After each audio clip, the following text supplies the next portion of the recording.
Warning, this show contains adult language, so viewer and listener discretion is advised. Welcome to another edition of Up and In It. I'm your host, Adrian Babashoff, and if you're new here, welcome as well. If you're wondering what the show is about, it's entirely dedicated to improving quality of life for both people and planet through liberation and independence, moving you from surviving to thriving and living life on your own terms.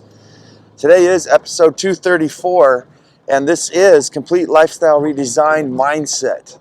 And we're doing a whole series of these things here because I'm trying to organize them because I fear that we're going to have some pretty crazy times coming our way. A lot of smart people are saying it, and I'm thinking it, even though I'm not one of those super smart people. No, I don't know either way of what's going to happen, but I think that we need to organize something, and I'm trying to do this very quickly. And you can go through an entire series of complete lifestyle redesign, and we're just going to basically start from zero to whenever it stops. So today's all about the mindset, and this one is the most important. It's the most underrated, overlooked portion of critical thinking, of thinking in general, of existence. I mean, a lot of our problems have come from our mindsets, from stuff we've heard from our parents, teachers, the old ways, and all of these different things. We're going to talk about that here today. So let's jump into the first one, which a lot of people are going to need is money. And one of the things I notice when I start to educate myself, research, and listen to what are those who came before me, and those who are, I guess you can call successful, millionaires. We got Elon Musk and all kinds of different people. Lots of real estate investors. What is it? Let's talk about a few names here. Ken McElroy, I think, is one. There's Grant Cardone. I like to listen to these guys because I read in between the lines. Robert Kiyosaki. So I'm not necessarily looking at real estate investment. What I'm looking at is what these people are talking about as far as what happens in a recession. Why does a recession happen? What is inflation? What's the financial lingo? And basically, what's wrong with, I'm not looking to get rich. Those of you who follow me know I'm happy being a thousandaire. I have what it takes. I just don't want it to be a millionaire and have to work that hard right now. So, but one thing I've learned from some of these people is the phrase called savers are losers. And this mindset can be put into many different contexts here. But from where they're coming from, money is that, we'll talk about this philosophy, is that savers are losers because when you used to, back in the old days, your grandparents, I don't think your parents were aware of this, this wasn't working for them during their time, but your grandparents were able to put money into a savings account, and it was a double-digit payback, right? They would pay you the money that accumulates in their interest for you putting your money in the bank. That's not the case anymore. A lot of these millionaires and well-to-do business people that's why they'll go and they'll show you certain things as real estate investments of where you have tax shelters and things like that. And you need to invest your money. You don't save it anymore due to inflation and things like that. So there we have the money. Why savers are losers. Why this whole mentality spills over into so many things that we do. Savers are losers. One day, when I get things in order, I'm going to start taking care of my health. One day, I'm going to start working on my relationship. One day, I'm going to start really, working on myself and all these things. We start putting these things off. We're saving time for a future time when's the most important is now. And it comes to a point where we steal from Peter to pay Paul, and we end up focusing on one thing now, like saying, making money, but not focusing on our health. We don't have an equilibrium going on there. And it comes to the point where you end up in the hospital and you're like, oh shit, I got to start taking care of myself. So you see these mindsets, you see how everything can kind of coincide together. So mindset is really the most important ingredient for us to get out of whatever we're in and get out of it and get into what we really want to be in. Okay, so moving forward, how to transition from old ways to new ways. I'll give you guys a clue. We need to unschool ourselves. So we just spoke about all this kind of crazy crap that we've learned from other people and that we have mind imprinted in our heads. Just save, work. Forget about, time right now. We're going to give ourselves a future gift, which I buy into. You know, what you do now affects you in the future, and there is a lot of extra work that you do in the present now that fruits that you're not going to see. So there's got to be an equilibrium. But you got to get away. You have to unschool yourself from a lot of these things, these teachings, and this mind imprinting that we have going on all around us. That's what we're being taught in school, or what we're not being properly taught in school. That's what's very interesting. I think I want to do a whole segment, a whole show on unschool yourself, and to just dip in. A lot of these millionaires are saying that they've done everything completely different, right? They unschooled themselves. What works for one person doesn't work for the next. You can't really even mimic exactly what each of these millionaires have done to become millionaires, if that's your thing, that's what you're after. So in anything in success, there's different times, there's different areas, there's so many different fluctuations of things, right? There's more inflation in one area, there's more taxes in one area, the weather's different, the people are different, the buyer's market's different. So you get all this encompassing confusement when it comes down to, if the best of the best could teach you, I'm going to bet that they would teach you to get your mindset straight. Because if you get your mindset, you're able to see what markets are going on, what's happening with the market in your area, what's happening with the weather of financial institutions, and the well-being, basically, of what's going on around you. What is the atmosphere? You're able to pick up on that. You're able to pick up on the mindsets of other people as well. And you're able to make decisions, and you're able to invest, you're able to create something off that. I wouldn't even call it intuition. I'd say a healthy dosage of intuition, but having that mindset, right? You've unschooled yourself. I think the biggest one is to learn that, look, you haven't been educated on everything. You haven't actually been educated on the right stuff. So you're going to have to take yourself, and you're going to have to educate yourself, teach yourself how to recognize these things. Where does the money flow? How does money flow? What is cash flow? What is print? They print money. What are a lot of these people talking about? Sometimes it's hard to wrap your head around.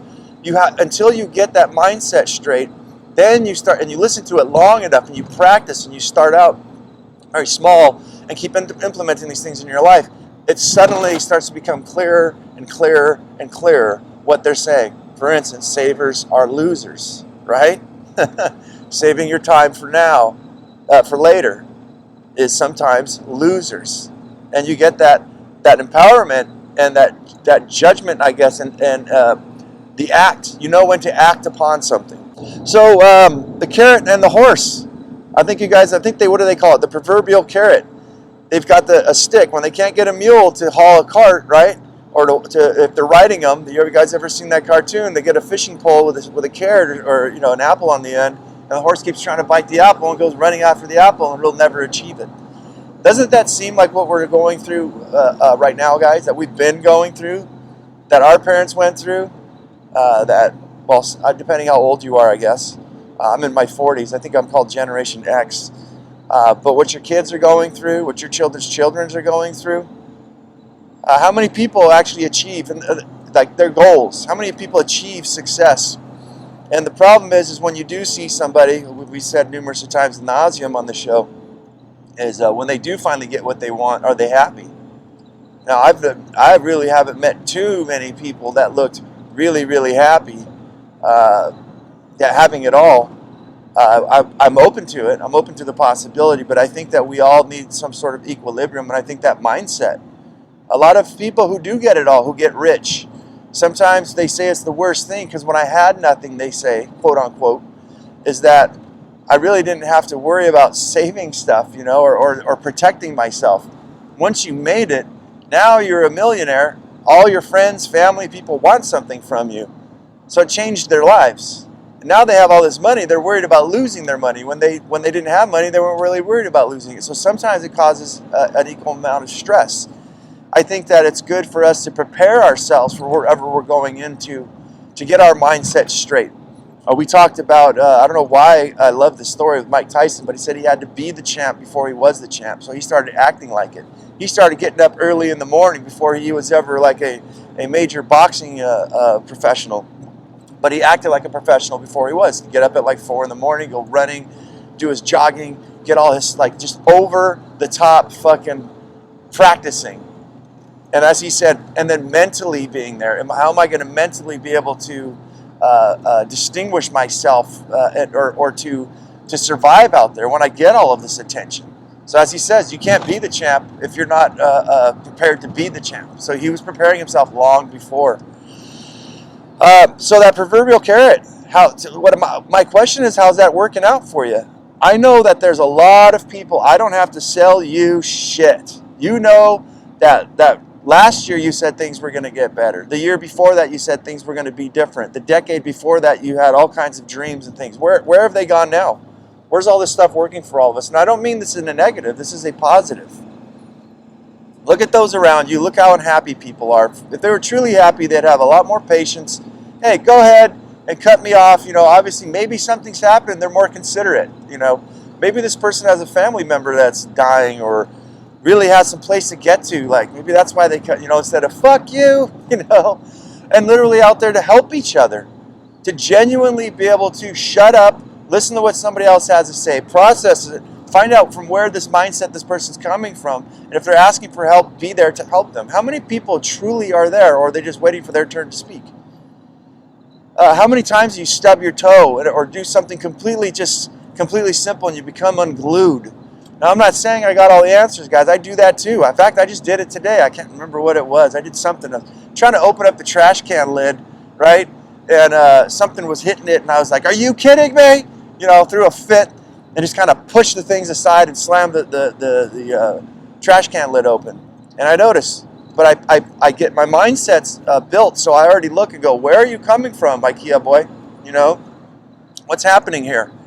Why are you getting so upset over these little things? Oh, well, I'm tired, so I sit down. I think I have that in here too, to listen to your inner dialogue.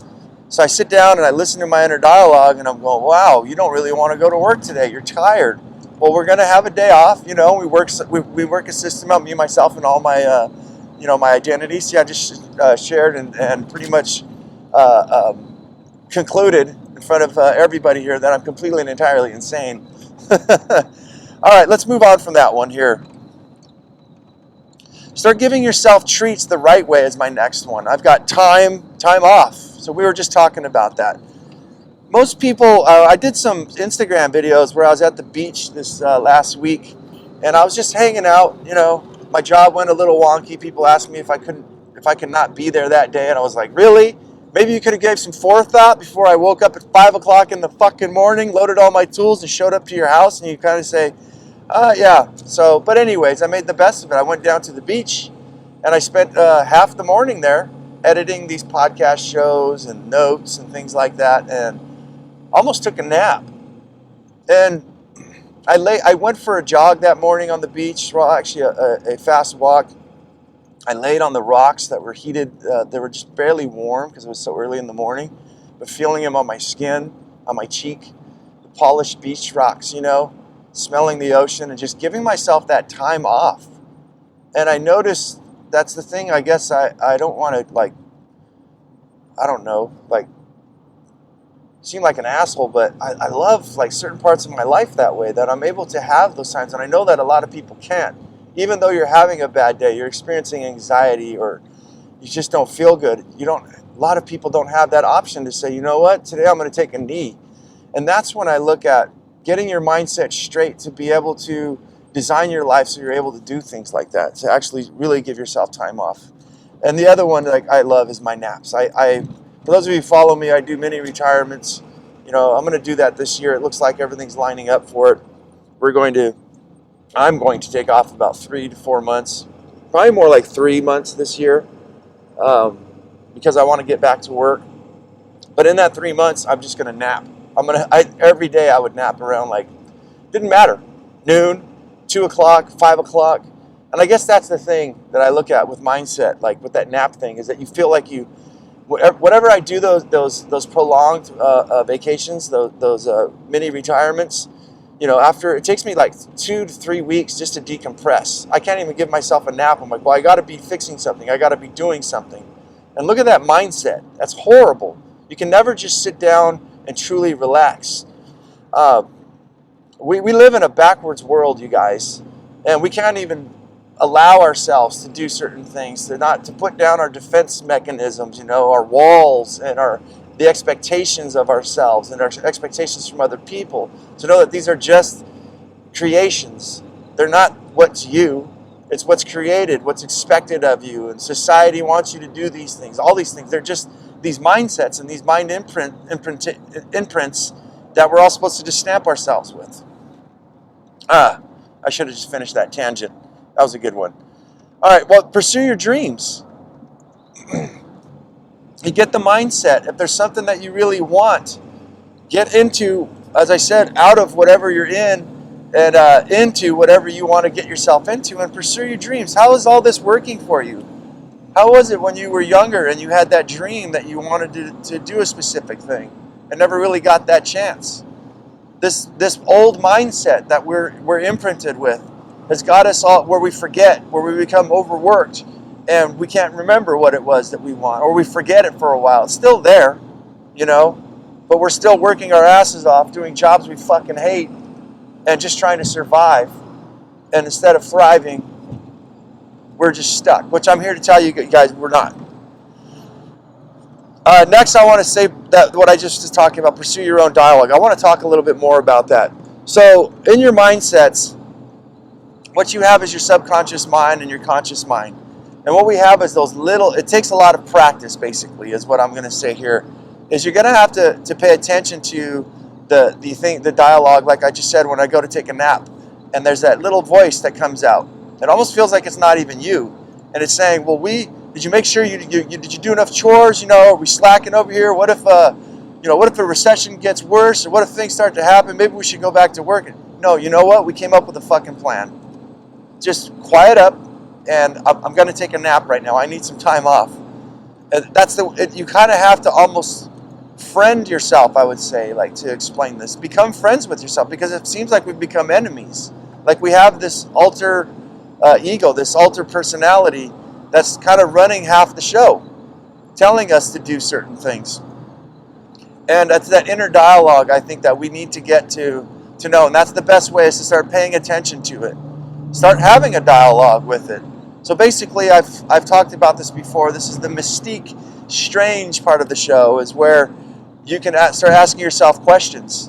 And what you'll notice is that it's sometimes that little voice inside you, the one that tells you, be careful over here, don't be driving too fast, or you'll never amount to anything, you need more education, the one that's kind of distracting. Lay down, take a deep breath, relax, do some block breathing and things like that, get your mind calmed down, and then start asking within yourself. It's very simple, it's not very hard at all. What would someone need to believe in order to experience fill in the blank? And start listening, and just say the first thing that comes off to your head. Why would I not be able to be successful? What does someone need to believe in order to not be successful? Oh, that they didn't get enough education. What would someone need to believe in order to experience needing an education to be successful? Oh, well, and then that's a really good one. And then you start to follow it back. Well, most successful people did. Oh, really? Like who? Who do you know? Who told you that? How many people are successful because of their education? How many people are not? And then you start writing, you start listening to this dialogue, you start making friends with yourself. You also start to see the things that are blocking you. And I've got this somewhere here on my notes. Is we'll just go ahead and skip over, is to get out of your own way. We're going to skip notes here. Is how to completely liberate yourself. And I guess exactly what I'm saying here is just that. It's that sometimes it's yourself that's in the way. And this alter ego is it's not a separate human being. It's actually yourself. It's just all the imprinting that you have going on in your hard drive that is stopping you from doing things. So once you make a connection with this, once you start watching and listening for that dialogue, then you start to notice, this is not I.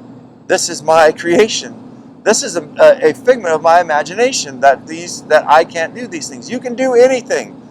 I love to tell my kids that, and I love to tell you guys that. I believe in you. Your mom probably believes in you. But do you believe in you?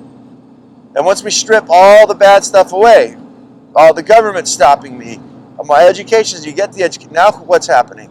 You're going to notice that the biggest roadblock you had was yourself. So get out of your own way, understand the dialogue, listen to it, talk with it, and start noticing, observe it, where all this stuff is coming from. And notice that this is not you. You can do anything. Understanding the closed loop systems. Closed loop systems, and basically understanding them the permaculture way. So this may seem, all the stuff I say today may seem confusing, and maybe it is because you haven't been in this land before, right? You've never really thought of these things like, wow, could this really exist? I'm here to tell you, for each individual, in my book anyways, they really do exist. But what we have is open-end loops. What we have is like the regular monetary system, which we started the show on. You can picture like a U. Money, you go and you grab money and you shove it into the top of that U. That money gets digested and spit out the exhaust pipe, the other end of the U, and it leaves your home. Just like lighting it on fire, right? It just comes in, goes out. A closed loop system is where basically you'd have like a ring, a tube, right?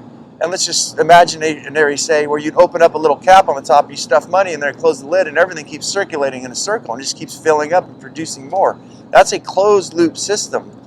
Now, what's so significant about closed loop systems is this is the mindset that we need to get to bring everything back to yourself, whether it's spirituality, money, energy, to conserve your own energy, to be able to conserve your own money, your own wealth, your well-being, and it all starts with mindset. So in permaculture, if we design, say, an entire permaculture farm, which is basically farming with nature. For those of you who don't know what permaculture is, it's basically, a peaceful way of farming with nature. It has a lot to what we're going to talk about here. Where you'd have a forest, you would have cloud nets, and you'd have these ditches called swales, and you'd have a keyline plow, which doesn't necessarily plow the earth. It just cuts a small little channel for the water to soak into the ground.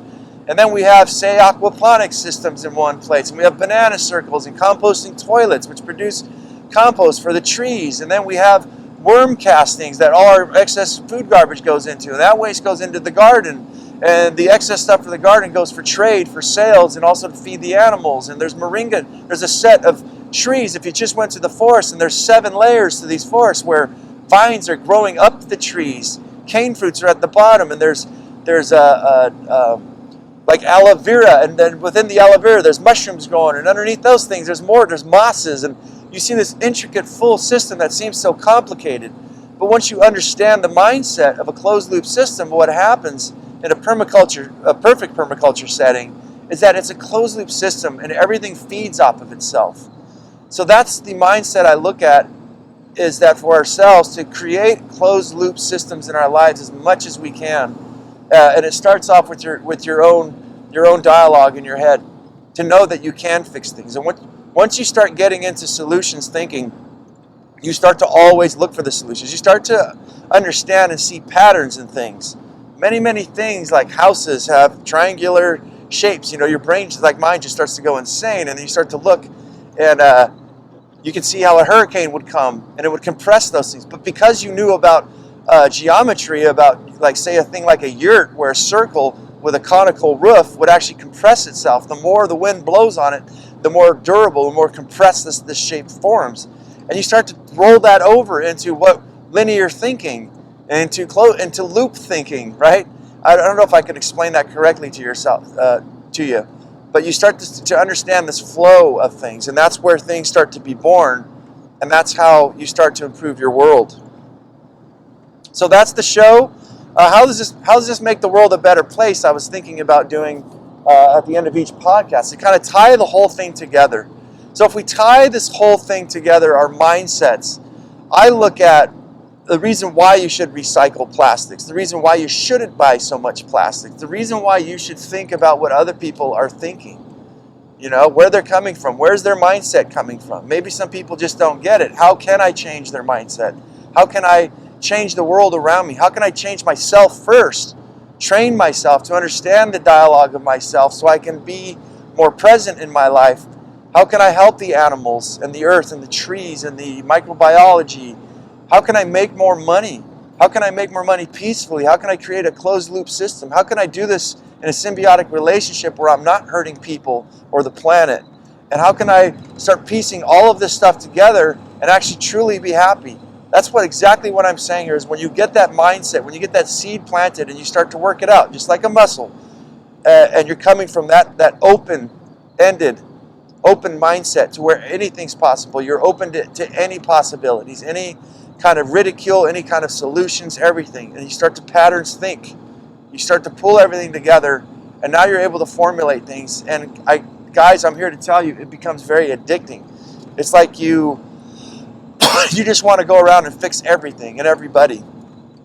When you get in a state of calmness. I'm not always in a state of calmness, but there's so much to share, and I guess that's why I like to do these shows. So that's the show, guys. Up and in it. If you guys like this sort of thing, you can check it out. Well, first of all, upandinitshow@gmail.com. You guys can message me direct. Also, everything's always in the show notes below. You guys can check out upandinit.com. That's where the website is, upandinit.com.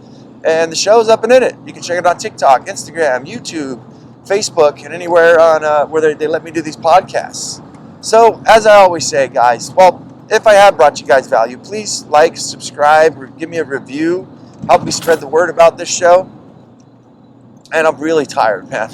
Hopefully I did a good job here today. But, guys, as I always say, go out there and have yourself a near-life experience. Don't lose your muchness. Carry on the fire. Human up. Live it, love it, own it, and bone it, my friends.